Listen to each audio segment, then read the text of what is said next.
Today's show is brought to you by Helix BioTrack, the largest seed-to-sale tracking and dispensary point-of-sale software solution in the industry.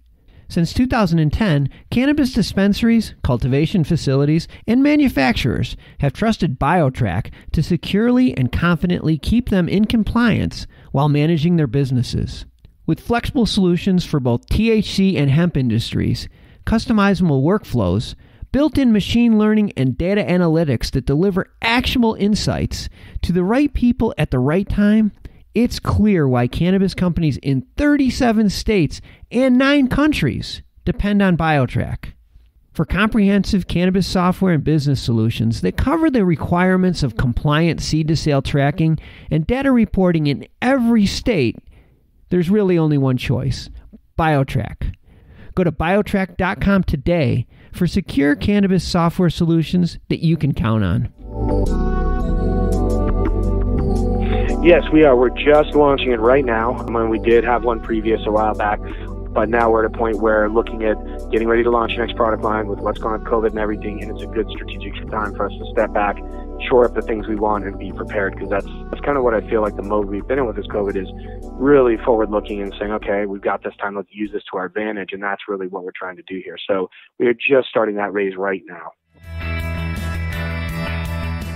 From MJBulls Media, it's the Raising Cannabis Capital Show. I'm Dan Humistonto, and on today's show, how this LED lighting and full-service grow and equipment manufacturer is preparing to launch a new product line to coincide with their anticipated post-COVID surge.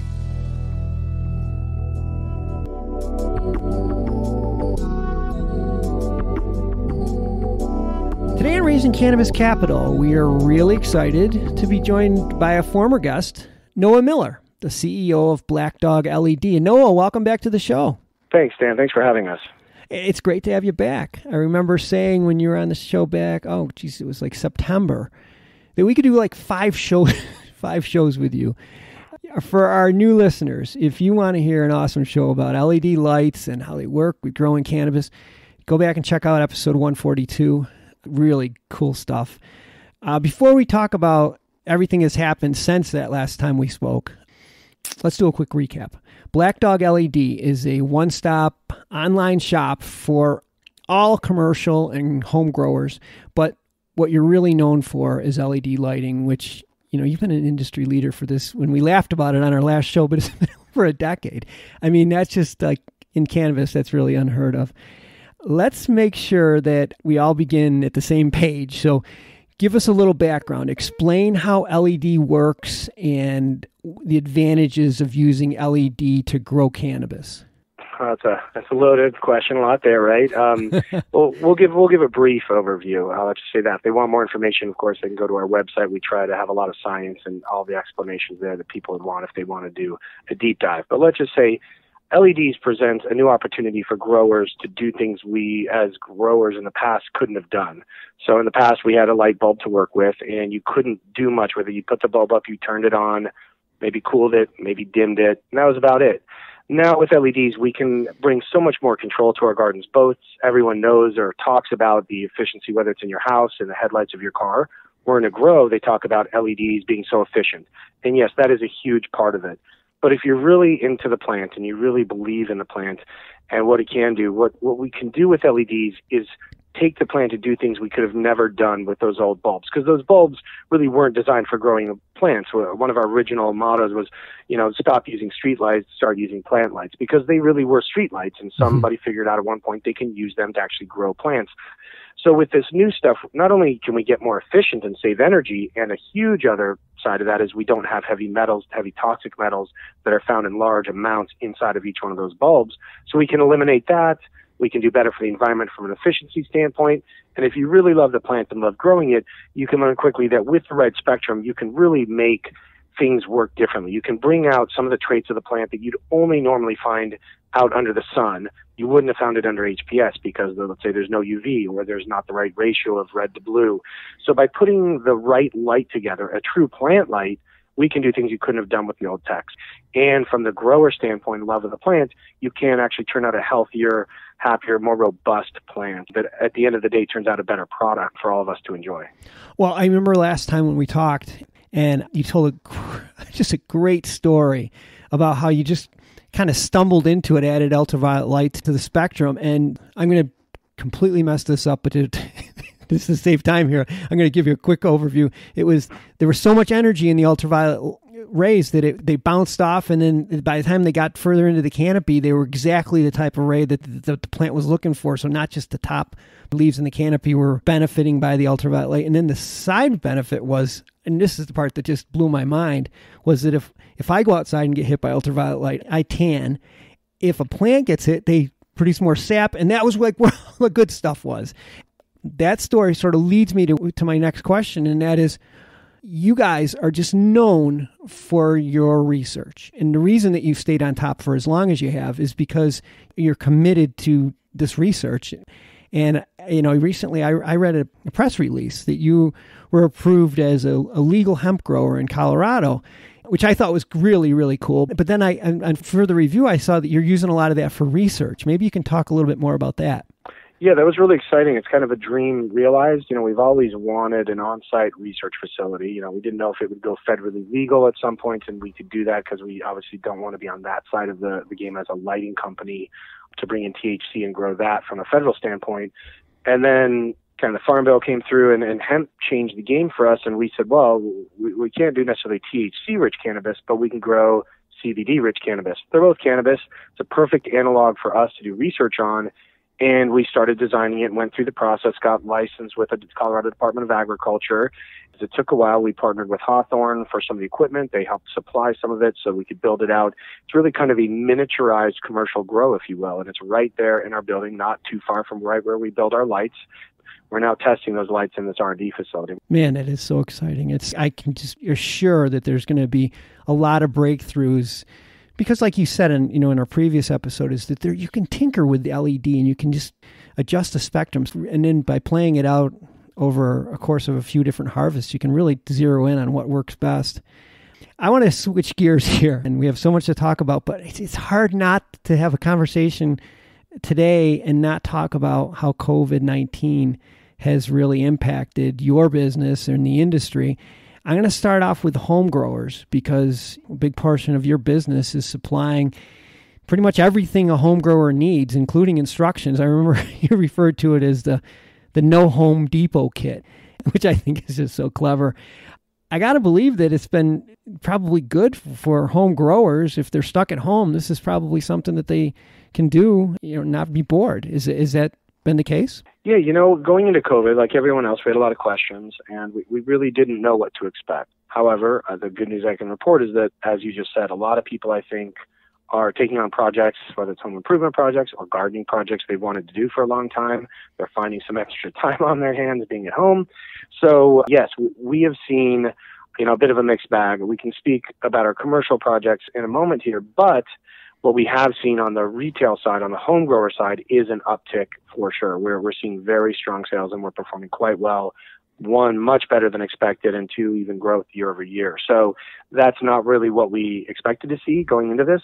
We were hoping for it, and it has played out, I think, for the exact reasons you said, which is people are looking to take on projects or do something they've always wanted to do and now have the time to do it. So it has actually worked out okay for us.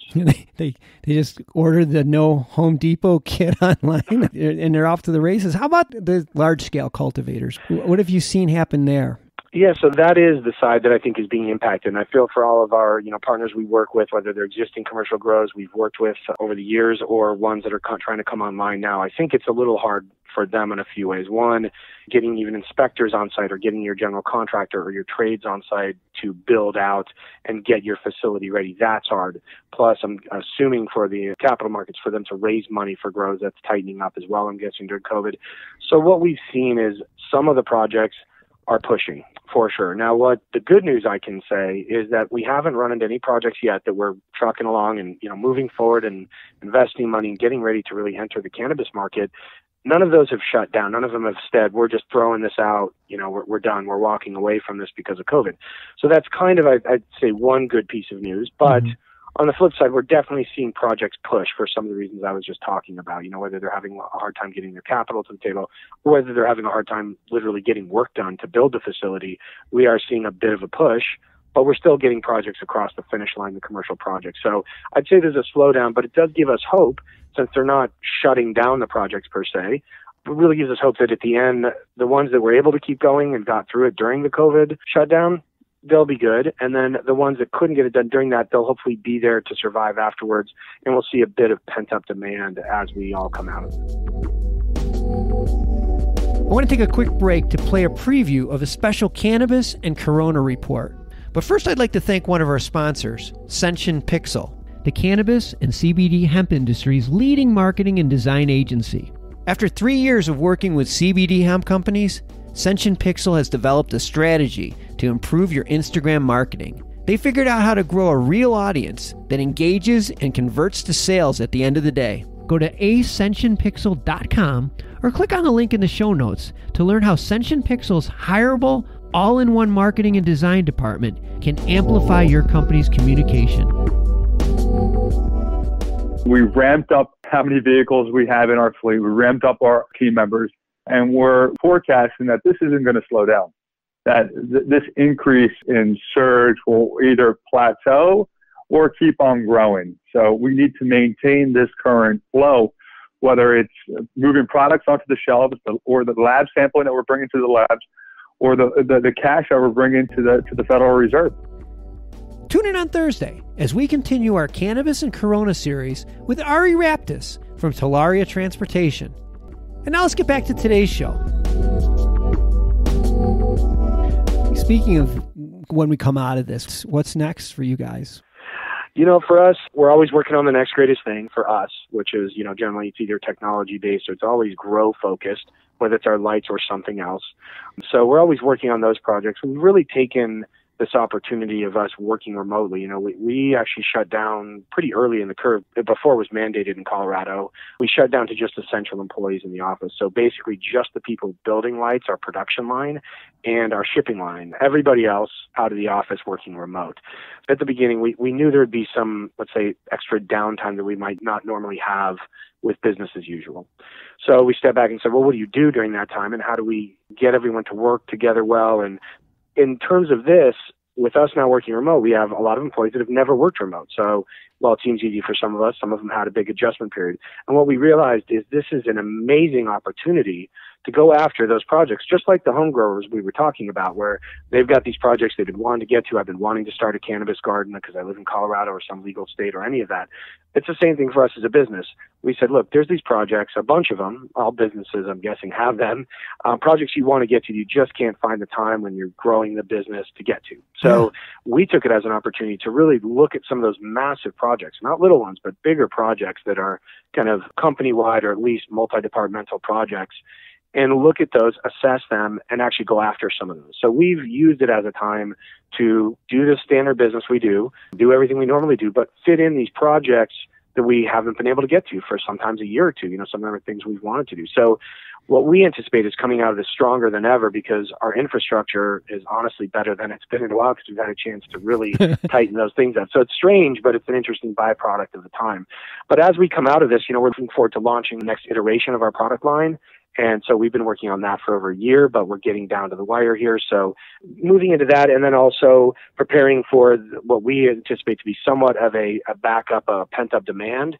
And also, of course, launching our new product is explosive growth because it'll be an amazing light. So in that case, we're also looking to raise some money to help us move through this time and explode out into the future. Yeah, because I know last time you were on the show, you were just wrapping up your Series A, and I think I actually got an email from somebody that said they wanted to know if it was still open, and you just mentioned that you will be doing another fundraising round.